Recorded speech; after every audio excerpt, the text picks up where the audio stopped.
Days Vault, my fellow gamers. I just, October 1st, I felt like setting up the table for some gruesome and grim activity. Even if my army's not painted or even fully standing yet and cleaned, I still wanted to put up something. Last Halloween, October time, I put a lot of work into some cemetery pieces and getting some terrain up and running. And now, I have the army that I'm trying to build. But I'll take you through this little walkthrough of a table setup that I have. Of course, everything I make is modular. So, right here, last October I worked on the Garden of Moor. And this is a piece that I had for a long time chilling, and I just decided to go ahead and build the daggone thing, pretty nice set. Very tedious to do though, with all the skulls and all the rust on the fencing. And actually the roses and rose petals there. So you see the rust effect I put on the gate. And actually, yes, I painted each individual tooth white on these guys. Of course, with shading and all that good stuff. But the Garden of Moor, it's a good piece of terrain from GW. I did put the verdigris, that green stuff on, and just try to make everything look nice and grim because, big cemetery piece. Of course, I made my own cemetery plots. These are 3s, and then I've got 6 plots over there. Just spacing it, you can move it if a unit decides to go into the cemetery. You can move these pieces out, and there you have a plot where a whole unit is at. I have a fatal flaw that I didn't notice until putting up these fences, is that what I did when building the fences, I left a little lip here. And same with the other side. But that means when you put the fence in, it has this giant gap. And it doesn't flow, it doesn't connect very well. So I'm gonna cut those lips off, and that way these things can join up really nicely. And it's okay because I'm just gonna paint, just like I did here, the surrounds black. So, yeah, totally gonna mend my fences here. And then I've got my 6 wide tombstones, and yet you can see that gap here. Now, when I cut it, I'll have to put them together in such a way that it will match better, because I do have a very wide lip on this. But I should be able to match it up against the ends, like butt the ends up or something. So it should match up good. So you can tell that there's a difference. These 3 were painted previously before even moving to this house that we're in now. And these 2, and then these, 7 or something like that. Yeah, 7 were painted at the same batch, same go. Yep, so there's that. I've got my mile marker for Drakenhof, Forge World piece. I painted this up this past October. And it's, of course, it's Forge World. It's a nice piece. Plenty of bones, plenty of interpretation there. It's fun to paint the Forge World pieces because you get to pick out where these little bits of bone are and whatnot. So, and then I've got one of my prized terrain pieces. This is an old Forge World cemetery.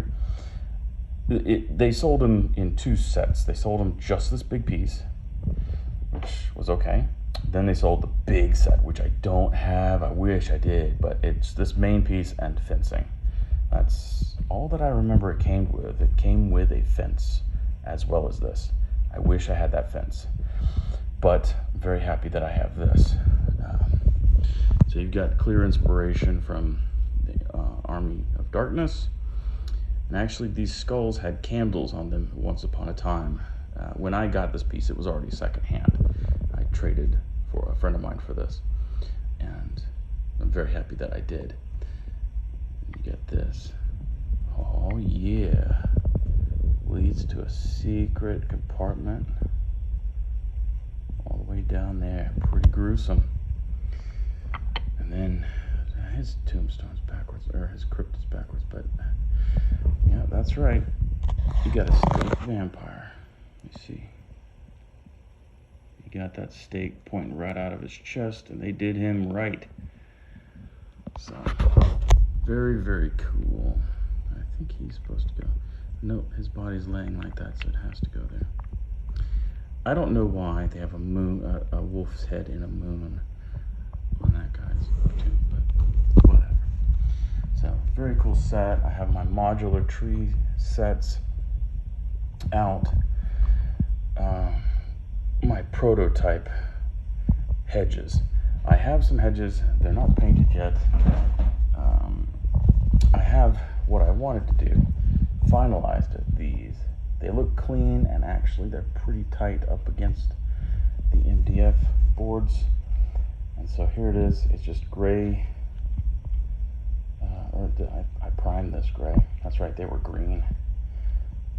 So just fold it over, and it makes a very nice looking hedge. Look at that. That's quality right there. So since I'm on these guys, this is my little ruined village. It's basically just two houses, two big monstrous houses. But yeah, this is the Gale Force 9 scenery battlefield in a box stuff, and it is awesome. I did a video on this a while ago. They got themselves a little barricade built up because they know what comes out of here, baby. Back here we've got the Skullmane Vans, the layer of the Astromancer, which I was in the process of painting, and you know, you're like, should I keep it? Should I sell it? Should I keep it? Should I sell it? What the hell? So I'm gonna keep this piece. It's a really awesome piece. I know that they reissued or repackaged it and are now selling it again, but at exorbitant prices. So I may as well keep this piece that I have. I've already got most of the stonework done, and I'll continue. And once it's done, it's just going to be gorgeous. So next to that, that's right, it's mine, my own Wizard's Tower. It's a Pringles can, if I remember correct. It's the pizza flavored Pringles. I have a styrofoam cup on top, manila folder, chips for shingles, a home brewed top. That's just plastic card, and the top hatch door there is just balsa wood plastic card and whatnot. That's all that is. The very front, the gargoyle is from Mordenheim. The door it's a Games Workshop door, and I had to go to Glen Burnie to get it. But it's a metal door. The surround is just balsa wood. The rock that's on the side of it is kind of melted with a lighter. It's green leaf. I think it's green leaf. Plastics. It's a molded stone in a flat sheet. So what I did is I used a copious amount of super glue, rubber bands, and a lighter, and I kind of bent it to the shape of the Pringles can, and yeah, just held it tight. So, and the very bottom, if any of you remember, it's the AOL discs, like a cardboard case that you would get in the mail, and that's one half of it that already had a beveled edge and everything. So yeah, totally awesome. Some Battlefield in Box toxic pools or whatever, because I felt, hey, a cemetery, kind of, there's some stuff going on underneath as well. So right here, I forget the name. It might be Balefire Tower or something like that. But it's like it's a Games Workshop piece, and it's got some Zinchi stuff inside. And here, Lord, I forgot what this tower was. You buy it and it's pre-painted and everything. It just comes just like this in the box. And my wife got it for me one year, and it's just super cute. The rocks are kind of odd, but it's got good detail. It's just a super cute little tower. It's like a friendly wizard lives there. So, unfriendly wizards, friendly wizard, could be either or, and definitely an unfriendly wizard. So, but yeah, that's my table so far. As far as cemetery setup, you can see those big gaps in the fences. Something I want to remedy before I actually paint them. I have some old school, I think these are GW blow mold hills, very hollow. But yeah, it's nice to have fantasy set up here. I had my Dead Zone stuff set up all on this corner. It's just nice. Would this be a playable table? No, way too much terrain, too much stuff. This is a giant table. This is a 6 foot by 8. The mat itself is 6 by 4. So on the sides, I might keep some cemetery or something. But yeah, and I've got normal water and rivers and all that stuff. So I've got plenty of stuff to use, and I have buildings of my own. Buildings of my own that I could put out here if I wanted a living, happy village. So I've got houses, I've got all kinds of stuff, and yeah, this is just what I'm rocking right now. I still have gamer life, baby, gamer life. So right here in the juice, you see one of the bases now, and you see all that crud on the side? That is all paint. All that, because this, my friends, was brand new when I poured it in. Phew, that's all paint. Okay, man, you see all that scum?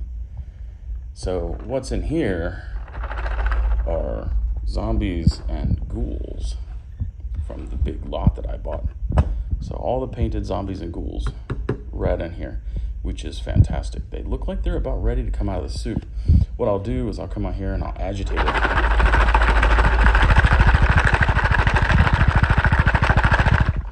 Get some nice bubbles up there, and that helps knock the paint loose, you can see. And of course, it being here for several days helps knock that paint loose.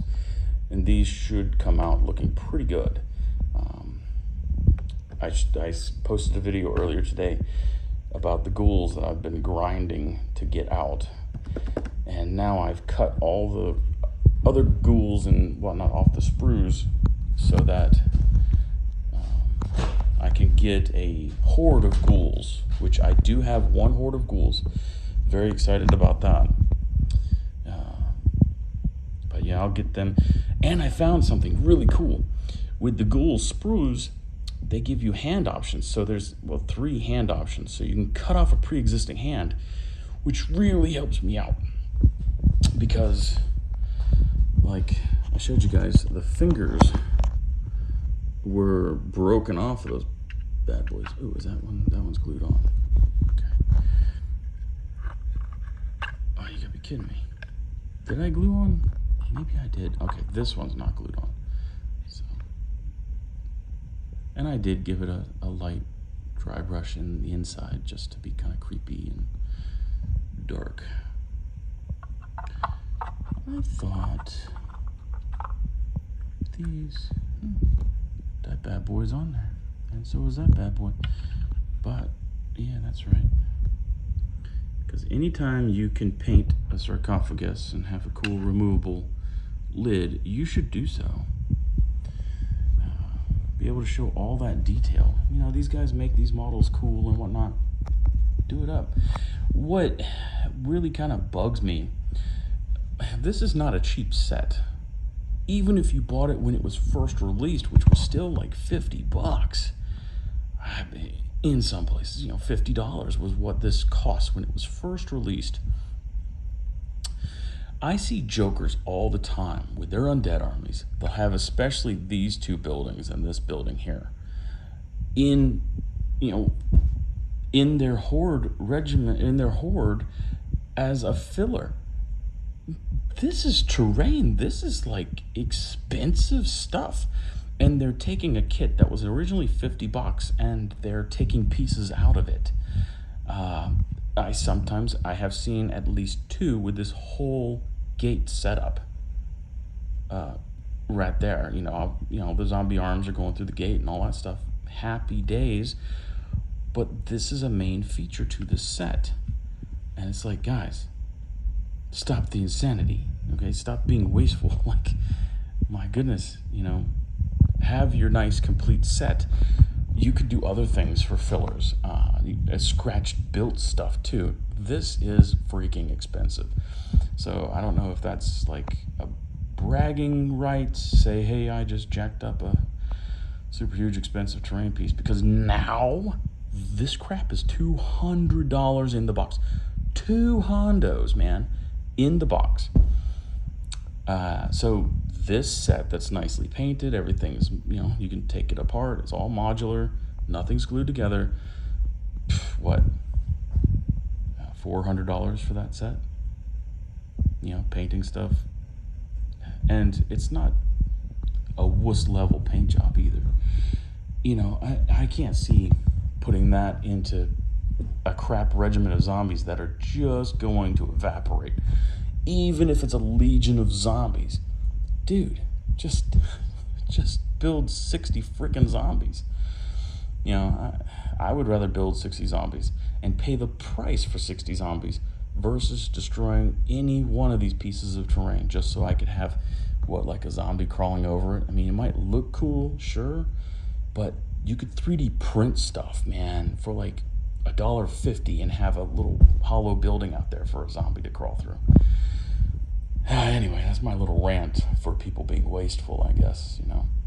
I'd rather have my set, have my awesome set, all my stuff. I wouldn't want to try to buy one of these again, or that thing. Ooh, not that again, or that again. I mean, you can get awesome stuff that's produced right now. Go out and buy it. That stuff is the stuff. It's very good. Anyway, I've rambled on enough. Man, October 1st. You guys go out and have some fun. Eat some candy corn. And, take it easy. All right, carry your lays on, my friends.